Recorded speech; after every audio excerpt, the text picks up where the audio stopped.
What do you do when the world knows you as the unbreakable secret agent, but your own life keeps detonating without warning? At 71, Pierce Brosnan, once the bulletproof James Bond, is quietly setting his affairs in order. Fans fear the worst because every time Brosnan has tried to settle into peace, tragedy has ambushed him.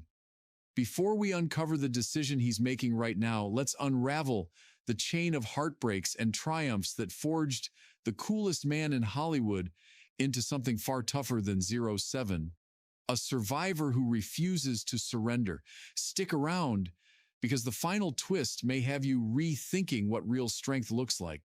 Pierce Brendan Brosnan arrived on May 16, 1953 in Drogheda, Ireland, already missing a piece of himself. His father Thomas walked out so early that Pierce never formed a single memory of the man. His mother May was left juggling double shifts as a nurse just to feed her boy. When Pierce turned 4, even that fragile stability shattered. May boarded a ferry to London for work, promising it was only for a little while. That little while stretched into 7 lonely years. Little Pierce became a wandering house guest, passed among relatives like an heirloom nobody really wanted. Grandparents in Navan, an uncle in Trim, another aunt somewhere new the following term. Each time he unpacked, he wondered how long before someone packed him up again. Silence became his armor. Teachers praised his sharp mind but worried about the boy who never played, only watched. Lost once, twice, Pierce learned early how to disappear in plain sight. Reunion finally came in 1964. 11-year-old Pierce joined his mother in the grim Scottish town of Rosyth, where she'd remarried factory worker William Carmichael. William was gentle, patient, the opposite of the ghosts that haunted Pierce's childhood. Still, trust felt like thin ice, comforting until the next crack. One rainy Saturday, William took him to see Goldfinger. The moment Sean Connery stepped out of the surf in that midnight blue wetsuit, something in Pierce snapped awake. Bond was fearless, adored, untouchable, everything Pierce craved but couldn't name. That night he lay in bed replaying the Aston Martin chase on a loop, promising himself, someday I'm going to be that man. At 16, Pierce ditched traditional school for St. Martin's School of Art in London. He sketched like his life depended on it, living on tea, toast, and dreams of becoming the next Lucian Freud. Acting? Not even on the radar. Then fate performed a sleight of hand. In 1971, he followed friends into a South London community theater. A fire eater rehearsed center stage. Pierce, curious, reckless, asked to try. He balanced the flame on his tongue, and the audience inside that drafty hall gasped. The adrenaline rush was volcanic. Someone whispered, "Kid, you should audition." By 1973, he was buried in method classes at the notorious Drama Centre, London. 60% of students quit. Pierce refused. He swept studio floors by dawn, memorized Shakespeare by dusk, and paid tuition by juggling 3 part-time jobs. He never forgot the first compliment from a visiting director. "You're unsettling." Use it? Unsettling paid off. In 1976, he chilled audiences in Wait Until Dark. A year later, he tackled a failed Tennessee Williams play and stole every headline. Hollywood wasn't watching yet, but the fuse was burning fast. Fast forward to 1982. Brosnan flies to LA for a one-scene corpse role on NBC's new detective comedy Remington Steele. Producers spot the glint and rewrite the show around him. Overnight, he morphs into the smooth, mysterious con man viewers will describe as James Bond with a grin. Ratings explode. 15.6 million weekly viewers in year 1. Advertising revenue soars past $50 million. NBC syndicates worldwide. Street corner PI license applications in the U.S. spike 340%. The press chants a new mantra: Brosnan is Bond. In 1984, 007 producer Albert Cubby Broccoli phones Pierce's agent. The path seems clear until NBC yanks it away. They renew Remington for a surprise 5th season, trapping Pierce in contract. The Bond role slips to his friend Timothy Dalton, Opportunity knocks, Hollywood slams the door, sometimes on purpose. Back in 1975, actress Cassandra Harris, elegant, razor-witted, met Pierce at a dinner party. He was broke, she was luminous. They married in 1980, creating an instant family. Cassandra's kids, Charlotte and Christopher, plus baby Sean in '83. Pierce, who had grown up fatherless, thrived on fatherhood, but destiny unsheathed its cruelest blade. In 1987, during filming in India, Cassandra felt stabbing abdominal pain. Diagnosis: ovarian cancer, the same illness that had killed her own mother. 4 years, 8 surgeries, 18 months of chemo. Pierce held her hand through every needle. Every night she vomited until sunrise. On December 28, 1991, Cassandra whispered, "Don't worry, darling, life is just winding down." She was 43. For Pierce, grief wasn't a tidal wave, it was concrete poured around his heart. He had 3 children staring up at him, asking why. He had no answer, only tears. 1994. MGM is broke, Bond is on life support, and producers need a miracle. They gamble on Brosnan. GoldenEye opens at $353 million worldwide, resurrecting an entire franchise. Video game culture changes forever because of a Nintendo adaptation coded in a spare room. 3 more films follow, grossing $1.238 billion.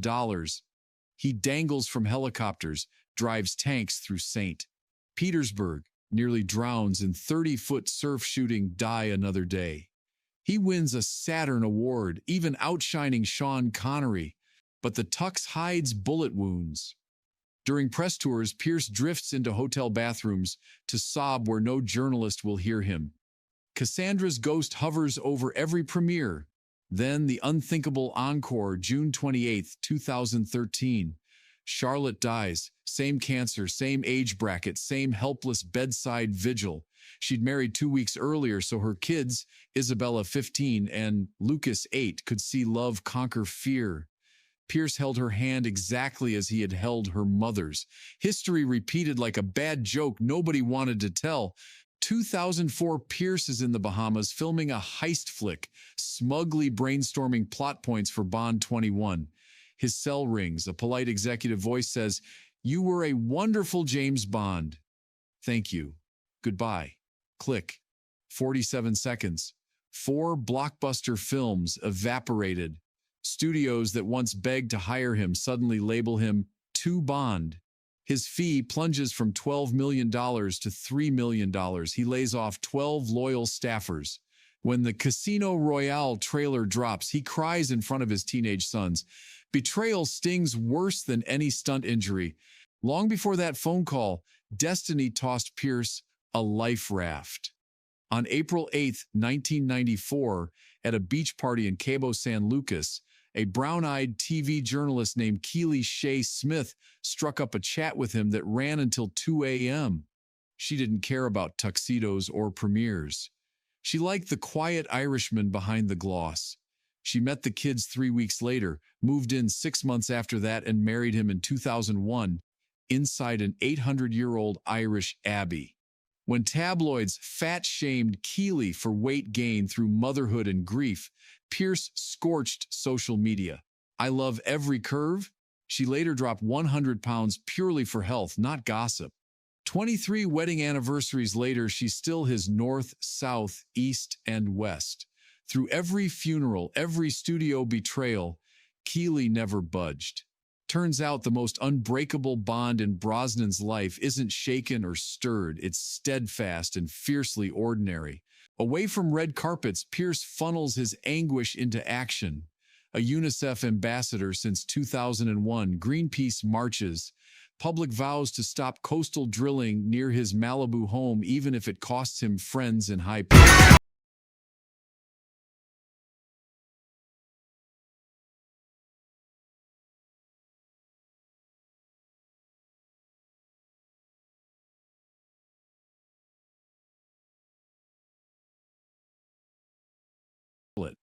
Maybe I can save someone.